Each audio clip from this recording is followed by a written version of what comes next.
Farmer who just would not give up, digging in his field in Michigan when he thought he hit a fence post. Turns out he found a window back to the Ice Age. Partial remains of a woolly mammoth found in Michigan may provide new evidence about ancient humans. These remains, Bristol says that he hopes it will be used for educational purposes and that he may donate them to the University of Michigan.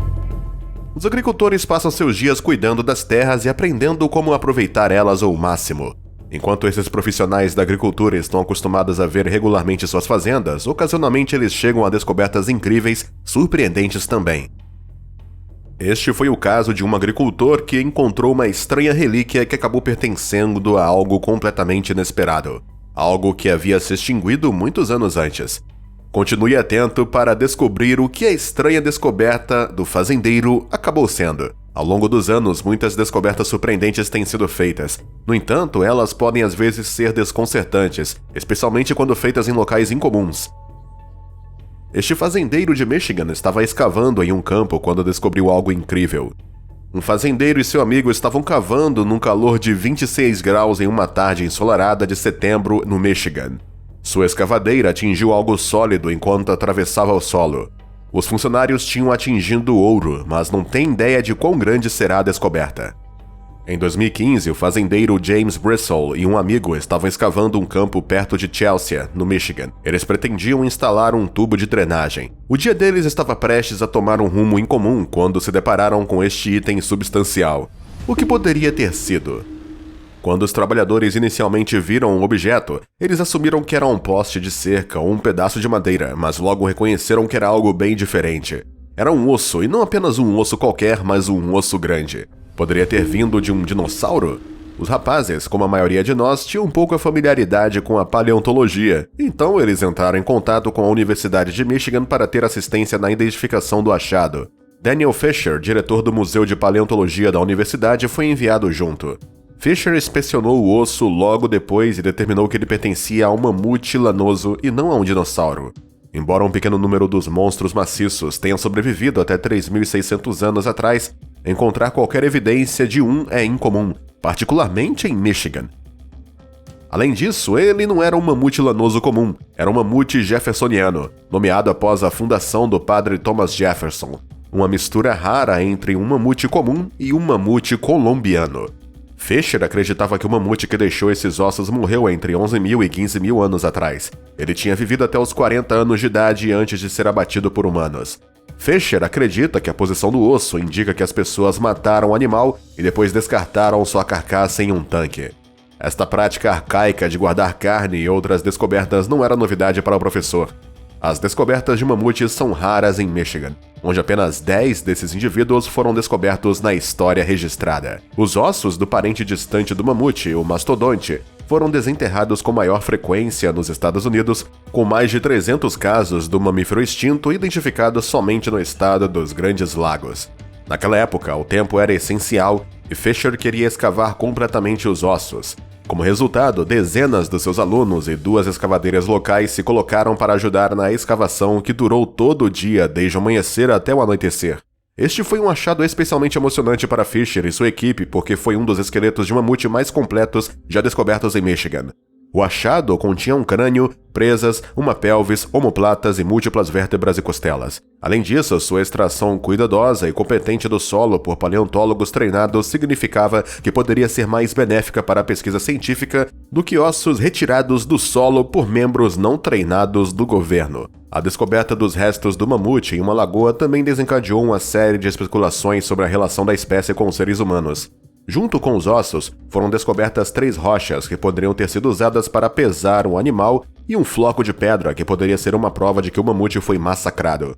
Entretanto, investigações de longo prazo seriam necessárias para confirmar tais pontos de vista. A disponibilidade dos ossos para tão extensa utilização acadêmica foi rapidamente posta em dúvida, pois o proprietário do terreno em que os ossos foram descobertos, em Bristol, poderia potencialmente reivindicar a posse do esqueleto. O que aconteceu a seguir dependia dele. Fisher enfatizou o significado da descoberta e esperava que Bristol fosse suficientemente gentil para permitir que sua equipe continuasse examinando os ossos. Essas raras descobertas são essenciais para expandir a nossa compreensão da história e da biologia desses animais, bem como dos estilos de vida e hábitos dos primeiros seres humanos, disse ele à ABC News. Estudar este mamute também poderia nos ensinar mais sobre como o sistema climático funciona e que tipos de mudanças ocorrem ao longo do tempo, o que é muito relevante para nós neste momento. Felizmente, Brussel fez a escolha certa e entregou os ossos à Universidade de Michigan para estudo posterior. Os restos poderiam possivelmente ser combinados com ossos adicionais para construir um esqueleto completo para exposição pública.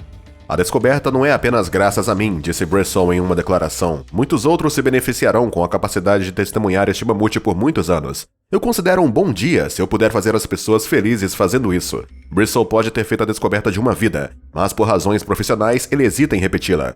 Espero que isso não aconteça novamente, disse ele ao canal History, enfatizando a importância de voltar à agricultura. Ao lado de uma das presas, os pesquisadores descobriram um pequeno floco de pedra que poderia ter sido usado como ferramenta de corte. E ao contrário de uma morte natural, as vértebras do pescoço foram dispostas em sua sequência anatômica precisa, como se alguém tivesse cortado um grande pedaço do corpo e colocado no tanque para armazenamento, de acordo com Fisher. O primeiro passo para provar esta noção seria lavar os ossos e procurar por marcas de corte. A data em que as pessoas chegaram pela primeira vez às Américas é desconhecida e tem provocado uma disputa feroz entre os arqueólogos. A idade do mamute do município de Lima e a confirmação das prováveis ligações com caçadores ou necrófagos humanos poderiam ajudar a atrasar a cronologia da ocupação humana no que é hoje o sudeste de Michigan. Em outra descoberta surpreendente, o fazendeiro José Antônio Nievas estava apenas respirando um pouco de ar fresco enquanto fazia um passeio no dia de Natal em sua propriedade em 2021, quando algo estranho aconteceu que permaneceria gravado na mente de muitos, muito além de sua pequena aldeia. A fazenda era uma área típica para localizar todos os tipos de plantas e animais, mas naquele dia despretensioso, Nievas tropeçou em algo que ele nunca havia visto antes em seu trabalho e o atordoou. A propriedade de José ficava em Carlos Pegazzini, cerca de 40 quilômetros de Buenos Aires. Durante sua caminhada, ele se deparou com um riacho em sua propriedade e notou algo incomum. Inesperadamente encravado na margem do riacho era um grande item esférico e ele inicialmente achou que era uma pedra gigante. E quando se aproximou, ele percebeu que não era pedra nenhuma. Ele não conseguia descobrir que tipo de objeto era porque ele estava meio coberto de lama. À medida que ele retirava a sujeira do objeto circular, ele começou a ligar uma coisa com a outra. O estranho achado parecia estar coberto de escamas rugosas que geralmente eram de cor escura com alguns tons esquisitos de verde cobrindo algumas partes. Nievas passou algum tempo escavando o objeto misterioso da lama e limpando-o a fim de melhor observá-lo. No entanto, ele estava tendo dificuldade para removê-lo da margem do rio e precisava da ajuda de outro par de mãos. Quando meu marido voltou do carro, ele disse: "Ei amor, acabei de encontrar um ovo que parece ser de dinossauro", explicou sua esposa. Todos nós rimos, pensando que era uma piada. No entanto, não era piada. Reina veio eventualmente ajudar o seu marido, mas acabou se revelando que o achado não era na verdade uma relíquia gigante que poderia ser um achado do Parque Jurássico. A família estava completamente perplexa, mas logo aprenderiam a realidade chocante. Quando a polícia chegou à fazenda de José, uma multidão de habitantes da cidade se reuniu para testemunhar o espetáculo e tirar fotos dele. Apesar dos melhores esforços de todos para explicar o item oval, nem a polícia nem o público em geral puderam chegar a uma conclusão. Neste momento, as autoridades optaram por adiar para mais especialistas de campo e convocaram 2 arqueólogos locais que possivelmente poderiam explicar a descoberta fora deste mundo. Os arqueólogos estavam muito contentes com a perspectiva de estudar a descoberta rara. Os arqueólogos perceberam como o grande objeto em forma de ovo era maciço e pesado quando removeram mais lama e tentaram retirá-la da margem do rio. Os arqueólogos conduziram extensas investigações e examinaram amostras das estruturas enigmáticas em forma de concha sob o microscópio. Para surpresa de todos, os cientistas revelaram que a descoberta de 2 toneladas tinha uma explicação. Descobriram que o objeto era um fóssil antigo incrivelmente bem preservado de uma fera pré-histórica. Os especialistas concluíram que o fóssil maciço, que datava de aproximadamente 10.000 anos atrás, era na verdade a casca blindada e semelhante a uma tartaruga de um monstro pré-histórico longamente extinto, conhecido como Glyptodonte. Mas como a antiga casca do Glyptodonte foi encontrada na fazenda de José?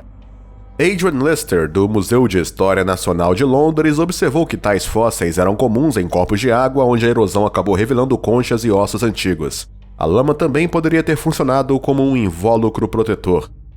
Os Glyptodontes vaguearam pela Terra durante a última era do gelo, mas não são tão conhecidos como outras criaturas pré-históricas, como a preguiça gigante e o tigre dente de sabre. Esses mamíferos são identificados por sua armadura esférica e plaqueada, que mede cerca de 2 centímetros de espessura e tem aproximadamente o mesmo tamanho e peso que um pequeno carro, como um Fusca. A espécie também possuía uma tampa óssea protetora no topo do crânio, bem como uma cauda com ponta que poderia balançar para avisar os predadores ou empregar durante o conflito intraespécie. Os gliptodontes eram herbívoros relativamente pacíficos que pastavam perto de lagos e rios. Vamos ouvir a sua opinião sobre esses achados nos comentários abaixo.